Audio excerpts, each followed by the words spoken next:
¿Cómo les va? Buenas noches. Hemos asistido a una nueva demostración de los docentes de su situación, focalizada centralmente en el tema salarial, pero en una discusión política respecto de lo que pasa en la educación argentina.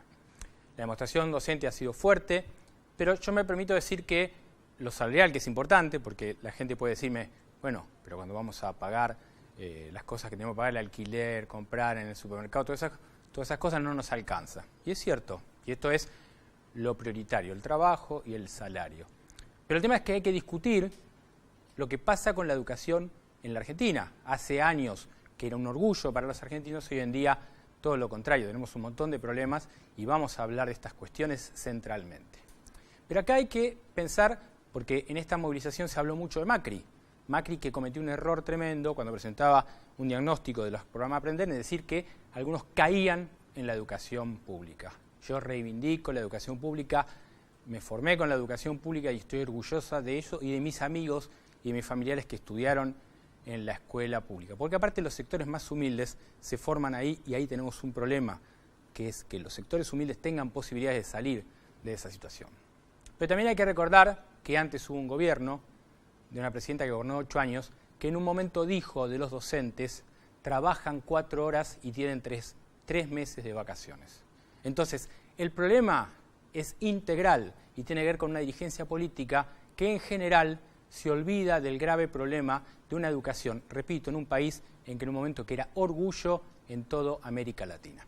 Vamos a hablar de estos temas, de la economía y la educación. Primero, con Fausto Spotorno, economista, ya nos ha visitado aquí en Las Cosas Como Son. Bueno, arranca, no arranca, el consumo, todas estas cuestiones que tienen que ver. Y también, en este día es muy importante la presencia de la ministra de Educación del Gobierno de la Ciudad de Buenos Aires, Soledad Acuña, con quien vamos a hablar de estos temas, de aprender, de educación, de los salarios. Todo esto aquí, en Las Cosas Como Son.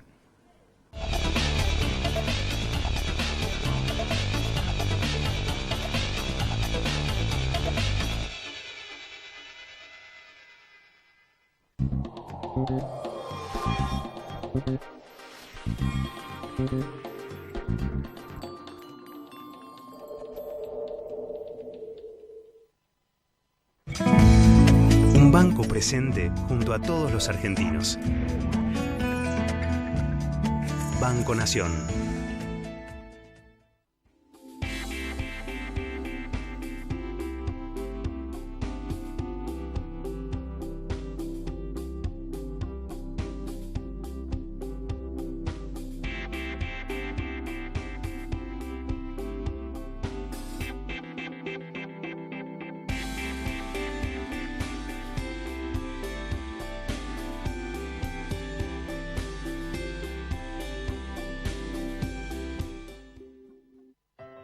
Es posible que tu aporte para cuidar el agua sea una gota en el océano, pero sin tu aporte, al océano le faltaría una gota. Es un mensaje de AISA.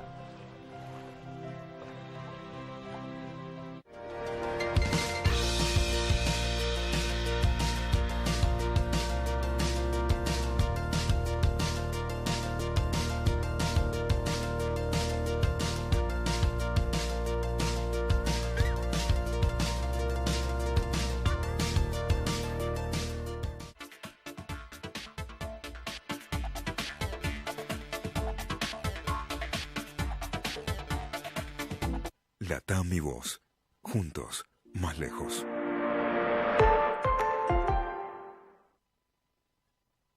En Provincia ART, nuestro trabajo es protegerte en el tuyo. Provincia ART, la aseguradora de riesgos del trabajo del Grupo Provincia.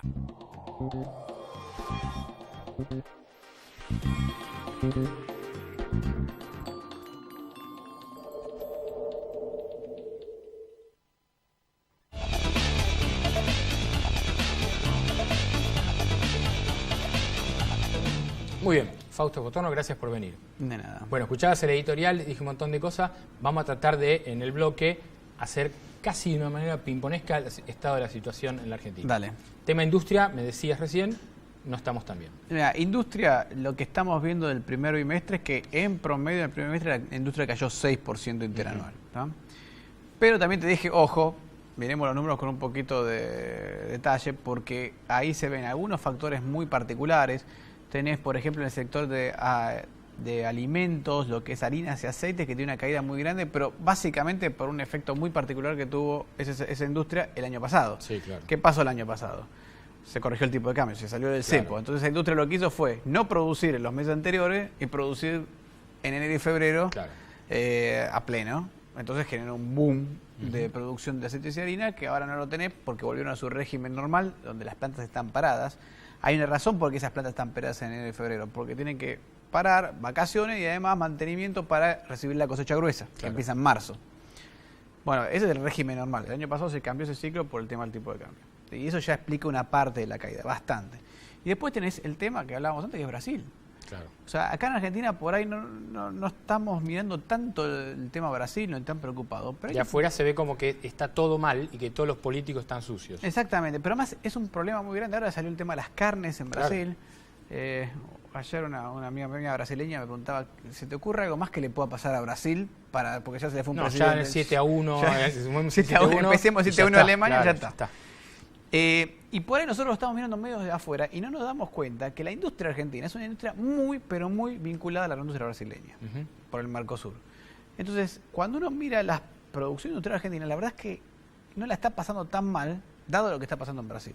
Aunque nos gustaría que esté mucho mejor, claramente. Pero hay un efecto en Brasil muy negativo. Claro, pero quizás vemos que el campo le va muy bien, lo que está cerca del campo le va muy bien y lo demás no. Sí. En realidad, en el campo le va a ir muy bien. Todavía recién está empezando. Pero vos ves movimiento, camionetas nuevas, que esa cosa que en un momento desaparecen, ves que empiezan a comprar. Sí, empezó a aparecer el trigo. Claro. Empiezan a aparecer, pero se está invirtiendo en carnes, pero todavía el resultado grueso del campo no lo veo. Sí lo ves en los sectores vinculados, agroquímicos, maquinaria agrícola, se creció 100% la producción de maquinaria agrícola. Ahí estás viendo las cosas que andan bien. También donde vamos a ver, y yo creo que en breve se va a empezar a ver muchísimo, es el tema de energía. Las inversiones en gas son muy, muy grandes. Ya con el simple hecho de que inviertan ya mueven la economía, por el tamaño que tienen. Más allá de que después saquen o no el gas, pero el problema es que ya la inversión genera mucho crecimiento. Ahí tenés, en esos dos rubros, tenés un punto de crecimiento para este año. Puro. Sí. Crecimiento puro. No recuperación, crecimiento. Y después tenés la recuperación de la economía, que esperemos que se dé, sobre todo... ¿La recesión ya terminó? Sí, a ver, vamos a poner, desde el punto de vista puramente técnico, sí. Vamos a interpretarlo de dos maneras. Desde el punto de vista técnico, sí, porque la economía tocó un piso, depende del indicador que mires, en tercer trimestre de este año. El indicador que hacemos nosotros, que es el IGA, mostró el piso en septiembre, el INDEC, el EMAE, mostró el piso en octubre, el PBI mostró un piso en el tercer trimestre, dentro del tercer trimestre. O sea que por ahí tuviste un piso y a partir del cuarto trimestre y hasta enero viene creciendo la actividad económica. Igual la gente no consume, no tiene claro, ¿qué pasó? Ni tiene incentivos por parte del gobierno para consumir. No es eso, es que en realidad, un tema muy importante, la recesión empezó en el gobierno de Cristina, en julio, agosto del 2015. Seguro que sí. Ahí empezó a caer la economía. Cayó, hasta septiembre, octubre, dependiendo del indicador, y ahí empezó a rebotar. Esa caída es de 5 puntos. Cayó 5 puntos. Y ahora recuperó 2,7, 2,8. Ahora recuperó. Sí, en los últimos 4 meses. Usando el indicador nuestro, la mitad. La mitad de la caída ya se recuperó, pero la mitad. ¿Eso qué significa? Que hay gente que vende todavía un poco menos de lo que vendía en junio, que hay gente que trabajaba en junio y hoy todavía no tiene trabajo. El empleo también se recuperó de la misma manera, pero lo cierto es que hay gente que todavía no recuperó el empleo. El Ministerio de la Producción, que debería tener medidas para esto, tiene una idea genial como los precios transparentes, que lo único que hizo fue, ¡pum!, frenar y que me expliquen a mí cómo alguien se compra, que está justo de la plata, cómo hoy se compra una heladera sin pagarla de más. Sí, yo creo que eso fue un mal ejecución de una idea que no está mal, que es que el comercio te diga cuánto te está cobrando tasa, ¿no? Sí, pero no bajaron los precios del contado como bueno, porque le diste, eso fue medio error político, le diste una herramienta al comerciante para subir los precios sin decirlo. Claro. Cuando lo que hizo fue subir los precios y dijo, yo lo bajé. Claro. Es cierto, ahí creo que no es la idea, no es mala la idea, no está mal. Me parece que hubo un problema de ejecución y podría haber hecho más plazos. Pero justo cuando hay un problema del consumo, hacer esto tan mal es grave, es un error político grave. Te impacta. Igual eso se va a ir corrigiendo. Yo creo que ese no es un tema grave. Si el tema de consumo creemos que se va a recuperar en el tercer trimestre. Ahora, hay que tener en cuenta una cosa, el consumo va a cambiar de estructura completamente, completamente. Y tiene que darse vuelta como una media del consumo. ¿Por qué? Nosotros teníamos un consumo donde se estaba pagando muy poquito por energía, que no se puede sostener, y entonces consumíamos cosas que por ahí, más consumíamos yogur, más televisores, etcétera. No solo eso, sino que más televisores, más computadoras, las consumíamos más caras, no más caras porque teníamos un subsidio para producir eso en Tierra del Fuego que salía carísimo. Tenés que corregir todos esos precios relativos. Así como tienen que subir los precios de la energía y de la electricidad, tienen que bajar los precios relativos a los televisores, computadoras, celulares, etcétera. Y eso tiene que reestructurar el consumo por un lado. Por otro lado, la aparición de créditos hipotecarios también te va a reestructurar el consumo. A medida que la gente pueda, va a tratar de comprarse inmuebles. Sí. Y eso también hace que la gente diga, bueno, entonces prefiero gastar en un inmueble y consumir menos de otras cosas. ¿Qué te quiero decir con esto? No esperemos ver el mismo consumo que teníamos en el pasado. Vamos a consumir de otra manera. Pero cuando vas, y digo esto para los funcionarios que no saben lo que es agarrar un changuito en el supermercado, vos vas al supermercado y te das cuenta cómo frenó el consumo. A ver, el salario real cayó en realidad 4% o un poquito más, depende de la medición que tomes. Lo que creemos es que este año se va a recuperar. No sé si todo, pero parcialmente un 3% de crecimiento de salario real, 3,5% vas a tener. Pero eso se va a ver ahora con las paritarias, con el aguinaldo, etcétera. Eso no significa que, por ejemplo, en el supermercado vayas a ver toda esa recuperación. ¿Por qué? Por lo que te decía antes. Por ahí ahora vas a consumir menos cosas, menos gaseosas, por ejemplo, menos cerveza, y consumirás otra cosa, algo más gas. Claro. O pagarás más por el gas o la electricidad. Va a haber cambios en el consumo, eso hay que tenerlo en cuenta. Creo que se va a recuperar parcialmente o totalmente, veremos, depende de cómo salgan las paritarias, pero algo se va a recuperar. Pero ojo, eso es recuperación, ¿tá? No es crecimiento como lo que te decía antes. Bien. En el agro de la energía. Eso recuperará parte de lo que tenías antes. Y el otro tema importante del consumo es este. Hay que invertir más. Argentina necesita invertir y ahorrar más. Tuviste todo un periodo, una década prácticamente, donde se sobreestimulaba el consumo. Claro. ¿Qué es sobreestimular el consumo? Estimulabas el consumo a costa del ahorro. Claro. O sea, tenías inflación, con la inflación la gente decía no ahorrar, y con lo tanto consumía. Entonces tenías un consumo sobreestimulado. Ahora tenés que volver a estimular el ahorro. ¿Para qué? Para que el ahorro financie la inversión. Bien. Porque necesitas invertir en un montón de cosas. Estamos subinvertidos. Bien. Fausto, muchas gracias como siempre. De nada, Muy bien. Ya seguimos con la ministra de Educación porteña, Soledad Acuña.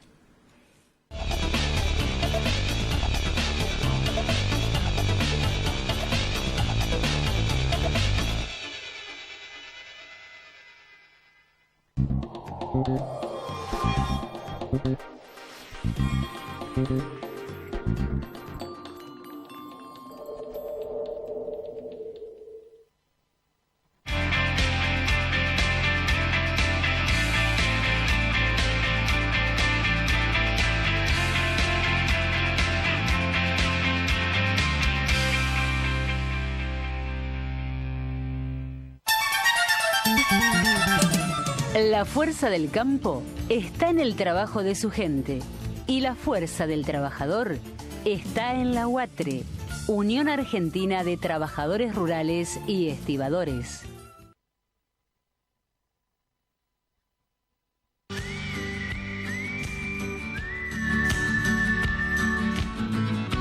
Celebremos juntos el Bicentenario. Gobierno de la provincia de Tucumán.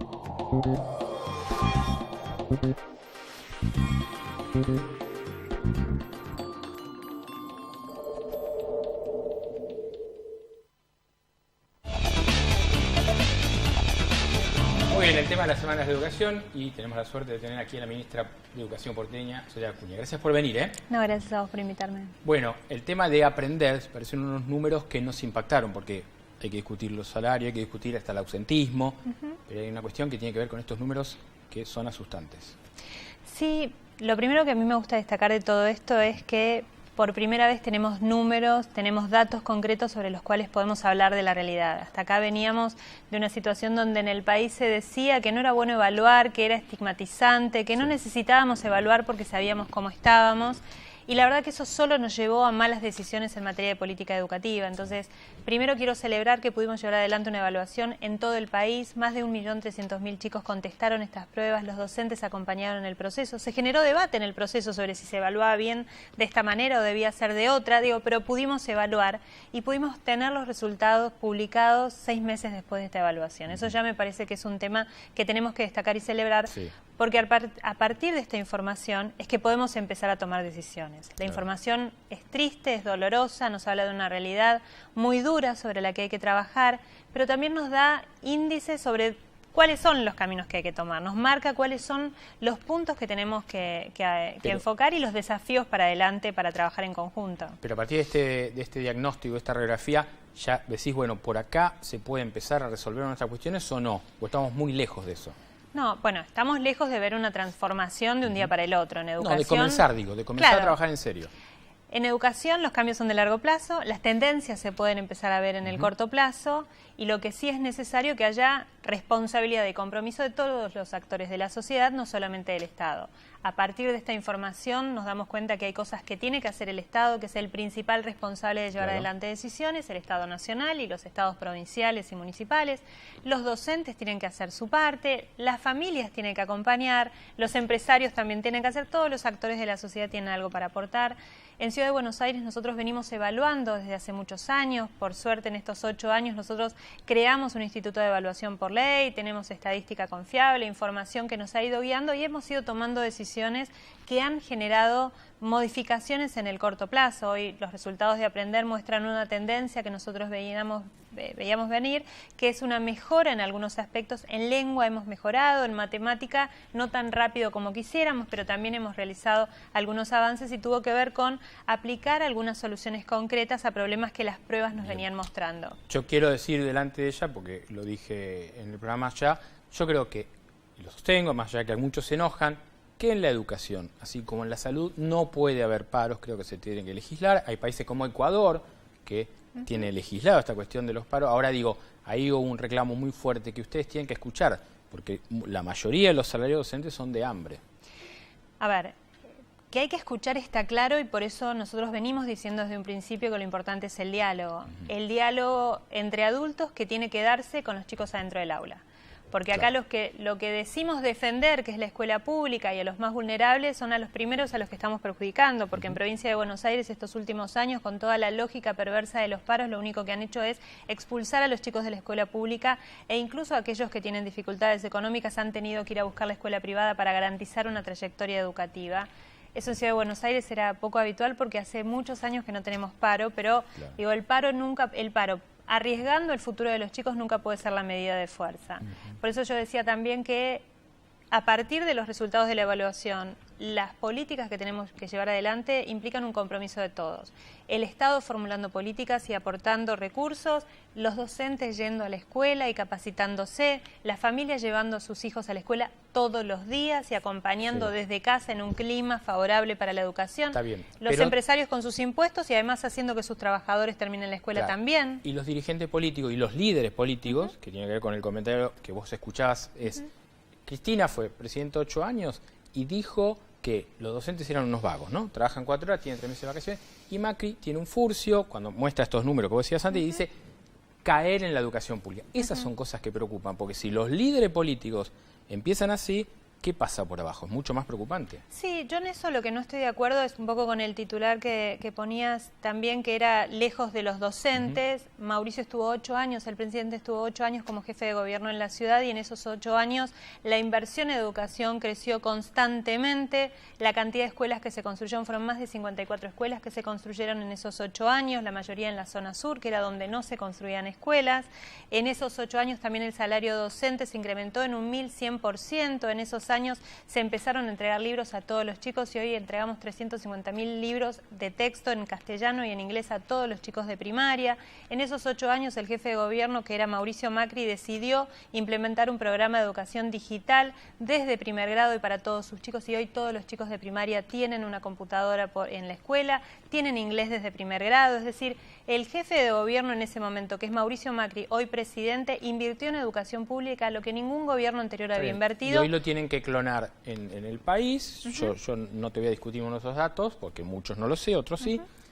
Y en la provincia de Buenos Aires tienen un problema serio. Vidal tiene un problema muy serio, que es que allí usted, diferente a la ciudad, donde tienen una discusión, incluso SUTEBA tiene un gremio que entre Baradel y la izquierda, que lo corre por izquierda para que sea más duro, tiene un problema que resolver. Y ahí no se está discutiendo eso. Estamos todos con el tema salarial, nos olvidamos del ausentismo, que tiene que ver con que chicos no tengan clase o que un turno se pague por 3. Ahí estamos lejos de esa discusión y de instrumentar todas estas políticas. Sí.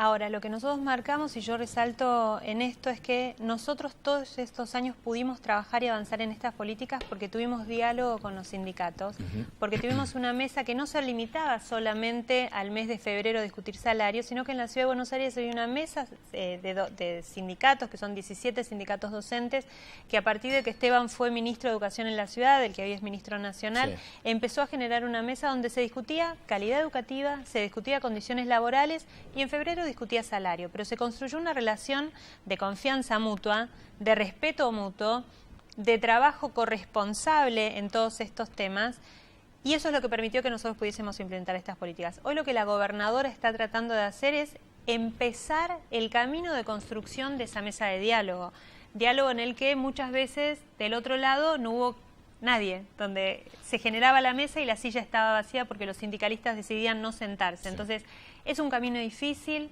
Nosotros cuando empezamos en el 2007 teníamos muchas dificultades. Vos te acordás que la ciudad estaba trabada, no había obra pública, no había inversión en obra pública, las escuelas estaban sin gas, sin electricidad, estaban destrozadas. Y hubo que empezar a caminar un tránsito difícil, duro, pero que tenía que ver, por sobre todas las cosas, con el diálogo. Bien. Hoy eso es lo que se está tratando de construir. Lleva tiempo, lleva horas de discusión, lleva a bancarse que te dejen la silla vacía, pero volver a convocar a una reunión. Digo, es una cuestión de todos los días un poquitito, pero siempre de la apuesta al diálogo. Muy bien. Este programa tiene un cierre especial que lo presentamos de esta manera.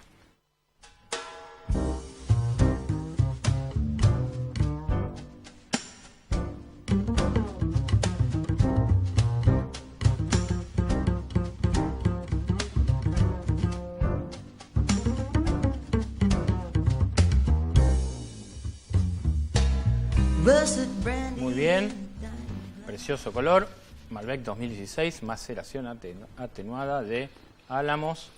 Bueno, estamos discutiendo un tema especial, así que vamos a usarlo para brindar por la educación. Yo brindo por la educación integral, por la pública que me crié ahí. Vos estuviste en la Universidad de Buenos Aires. Sí, y así que tu gestión sea exitosísima cuando termine en este o en el otro mandato cuando termine. Gracias. Que sea exitosísima, porque que le vaya bien un ministro de Educación es fundamental para la Argentina, y si le va mal es grave para la Argentina. Así que brindo por eso. Yo brindo por la equidad educativa, para que todos los chicos, independientemente de la provincia, la ciudad o la familia en la que nazcan, tengan la misma oportunidad de aprender y de construir su futuro dentro de la escuela y no en la calle. Bien, porque digo, yo lo que observamos, y a veces lo hablamos con referentes sociales acá en el programa, tiene que ver con esta cuestión de el chico que se queda fuera de la escuela pública. ¿Dónde va? Ustedes lo tienen estudiado, lo tienen calibrado. Yo digo, va o a trabajar con suerte o va hacia lugares mucho más seductores desde lo económico, desde la emergencia, que es el delito. No, claramente, a ver, voy a salir de la Ciudad de Buenos Aires porque es un caso excepcional. Perfecto, el nivel de deserción es nulo en la primaria y va bajando todos los años en la secundaria. Ahora, lo que sí está claro es que en el conurbano, en las grandes ciudades, en las áreas metropolitanas, la competencia de la escuela es la marginalidad y es el delito. Los chicos que no están en la escuela están en la delincuencia porque están en la calle y están más expuestos a situaciones donde hoy es más atractivo estar en trabajos de la delincuencia, de lo que implica el delito, que en el esfuerzo. Pero estos son años, Pablo, pensá que estamos en la tercera generación de familias que viven de subsidios del Estado. O sea, hoy los chicos que están en nuestras escuelas o están dejando nuestras escuelas nunca vieron ni a sus padres ni a sus abuelos trabajar. Claro. No tienen hábitos y rutinas, o sea, no hay alguien a la mañana que se levanta, que marca un ritmo, que dice, bueno, este es el horario de comer, no comen en casa, comen en comedores o comen en la escuela. Todo esto a la educación lo afecta porque se transforman las escalas de valores. La escuela compite solo con 4 horas. Pensá que en el 90% de las escuelas del país los chicos solamente tienen 4 horas de clase. Bien, hay 20 horas que compiten con este mensaje de no hace falta el esfuerzo, no hace falta trabajar. La escuela tiene que contener y también la escuela le da de comer muchas veces. Y esto es importante. Por eso digo, y era mi próxima pregunta, es cuando vos hablas con un montón de maestros, ¿qué te dice? ¿Qué te dicen? Bueno, necesito que nos ayuden con X cosa. ¿Qué te piden los maestros? Mira, en Ciudad, hoy la escuela, y es parte del desafío que tenemos y está en el plan maestro que presentó el presidente, la escuela no tiene que contener, la escuela tiene que enseñar, la escuela tenemos que empezar a hablar de lo que pasa cuando los chicos están en la escuela. Fueron demasiados años de hablar de meterlos a todos adentro y no pensar qué pasa cuando están adentro de la escuela, por eso se van tan rápido también. Claro. Y cuando están esas 4, 6 u 8 horas, tenemos que aprovechar al máximo porque es donde construyen las herramientas del futuro. Hoy los docentes en Capital, el desafío más grande que tienen es convivir con chicos que están expuestos a situaciones de violencia muy altos. Chicos que no tienen la palabra como medio de comunicación, chicos expuestos a demasiada información a través de las redes sociales, todos los accesos que tienen. Todos los chicos, incluso de las familias más pobres, tienen accesos a teléfonos inteligentes, con lo cual el acceso a las redes hace que tengan menor capacidad de concentración, mayor información, que los temas haya que trabajarlos de distinta manera. Entonces los docentes hoy están con dificultades para trabajar por esta capacidad cada vez más reducida de los chicos de atender y por esta cuestión de la violencia que atraviesa todas las clases sociales. Bien. Todas las clases sociales. Te agradezco mucho por venir a discutir y a debatir estas cosas. Gracias a vos por el tiempo. Muy bien, nos reencontramos la semana que viene y como siempre brindo por Isabela.